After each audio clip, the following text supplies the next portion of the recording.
Matapos nga ang ilang buwang paghihintay ay sa wakas, nakatali na nga si Bobby Ray Parks Jr. sa Blackwater Elite.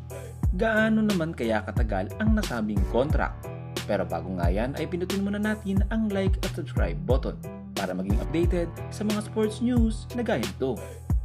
Simula nga po nang madraft ng Blackwater ang second round pick na si Bobby Ray Parks ay pinagtitrade na nga nito ang kanilang mga key players. Dahil nga dito ay biglang bagsak nga ang performance ng nasabing koponan.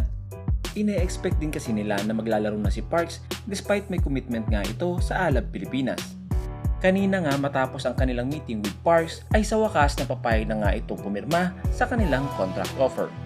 Ang dating 10.4 for 3 years contract ay nauwi na lamang sa 2 million deal para sa isang taong kontrata.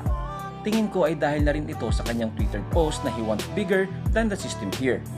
He knows himself. Kung kaya naman talaga niya sa abroad na kung saan mas malaki nga ang kanyang kikitain ay why not, diba? Para din naman makatulong sa kanyang pamilya. Let's just support Parks. He's just a person like you want to dream bigger if there's an opportunity. Bukas nga po ay magsisimula na siya mag-report sa practice ng Blackwater Elite.